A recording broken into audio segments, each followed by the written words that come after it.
पैसों के लेन देन के चलते हुए विवाद में सालों ने जीजा की पिटाई कर दी।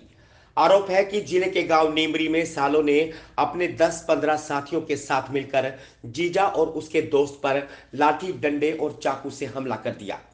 गांव बिहोली निवासी रॉकी पुत्र रामकरण ने बताया कि उन्होंने अपनी पत्नी की बुआ से 10,000 रुपए लेने थे, जिसको लेकर उनका विवाद चल रहा था। उन्होंने बताया कि उन्होंने पैसे देने की बात कहकर नीमरी बुलाया था, लेकिन जब वह पैसे लेने के लिए गांव नीमरी गए तो उनके 2 सालों ने अपने 10-15 साथियों के साथ मिलकर उन पर हमला कर दिया, जिसके चलते वह और उनका दोस्त मोहित घायल हो गए। 5 महीने पहले मेरी फूफस मैच लेके आई थी हमारे गुवांड से, गड़ी छाजू से, मेरे डब्बी के पास से। उसने 3 दिन रखा, उसको फिर वापस कर दिया। बोली मैं 10,000 रुपये इधर का ऊपर दे दूंगी, भाई इसने उल्टी ले जा। वो छोरा बोला ठीक है भाई, 10,000 ऊपर इधर का देन, तो इन्हें उल्टी लिया। हमने उस मैच बेच रखी थी अपनी, उस छोरे था 40,000 की। उन्हें 10,000 काट के 30 दिए मारते, तो बोले तू अंदर ही है, थारी रिश्तेदारी का काम है। मैंने कराया फ़ोन, बुआ पीछे, बोली कौन से पीछे, मैं मैच के। मैं कल भी लेना आया, कल भी उसने मेरे साथ गाली गलौज करी, लेडीज थी, मैं उल्टा बड़े घर चले गया। आज उसने, उसके आदमी ने मेरे को बुलाया, सुबह का अपने 10,000 रुपये ले जा। 15-20 बालक थे और 2 मेरे साले थे बिलासपुर है, रविंदर और सन्नी। उन्होंने एक मेरे पड़ोसी को तो चक्कू मारा, और एक उसकी बुआ का लड़का पानीपत से, उसका नाम आकाश है, वो कट्टा ले रहा था सर। उन्हें बोले कि कुछ कहा तो थारा गोली मारूंगा, थारी मेरी रिश्तेदारी होली खत्म। ये वारदात हमारे साथ हुई जी। तो कौन है वो लेडी, आपकी पत्नी?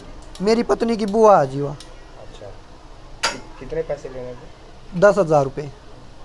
आपको क्या मारा उसने? मेरे हाथ पे जी लठ मारा, इस भाई का चक्कू मारा, मेरे पैर पे भी मारे उसके आदमी ने, और मेरे 2 साले थे, एक उसकी बुआ का लड़का था और उनके दोस्त थे। गरा बुला कर पिटे जी, सभी पड़ोसियों ने देखे। घायलों के परिजनों ने बताया कि घायल रॉकी की पत्नी की बुआ को भैंस बेची थी, जिसके 10,000 रुपये बकाया थी। इसी सिलसिले में उन्हें पैसे देने के लिए नीमरी बुलाया गया था और लाठी डंडे और चाकू से उन पर हमला कर घायल कर दिया। भैंस के पैसे देने थे, तो उन्होंने ना इस वजह से उन्होंने बोला कि कल इनके साथ झगड़ा हुआ इनका, बोले कि हम नहीं देते पैसे, जो होता है वो कर लो। जो लड़का है ना उसकी, मतलब जो घरवाली है उसकी बुआ ने बोला ये सब कुछ कि हम नहीं देते, आपको जो करना है कर लो। तो फिर उसके भाई के साथ फिर शाम को फिर उसका झगड़ा हुआ। बोला उन्होंने कि क्यों मेरी बुआ को तुमने कुछ बोला, क्यों कुछ कहा, आपस में उनका काफ़ी झगड़ा हुआ। तो उसके बाद उन्होंने आज सुबह इनको वापस अपने गाँव में बुलाया इसकी बुआ ने, और बोला कि आ जाओ, आपके पैसे देंगे, आके ले जाओ। तो इसकी बुआ ने तभी जब ये वहाँ पे पहुँचे ना, वहाँ पे मतलब खुद तो वो आए नहीं, और जो बाहर के लड़के थे वो बुलाए और इनके ऊपर मारपीट शुरू कर दी। उसमें से एक तो बच के भाग गया, जो मेरे हस्बैंड है, और जो मेरे जेठ है उनके ऊपर मारपीट कर दी, और एक इनका दोस्त जा रहा था उनके ऊपर मारपीट कर दी। उसमें वो भी थे, उसकी बुआ, जो वो लड़की है जो इसकी पत्नी है उसके भी भाई उसमें शामिल थे, और वो पत्नी भी थी। उन्होंने भी बात करके ये हमला इनके ऊपर करवाया है, चक्कू भी चलवाया उसके ऊपर। एक लड़के के सिर पर चक्कू चल रहा है, हाथ पैर टूटे हुए हैं बिल्कुल। बहरहाल दोनों घायलों को उपचार के लिए पानीपत के सरकारी अस्पताल लाया गया, जहां चिकित्सकों ने उनका उपचार किया।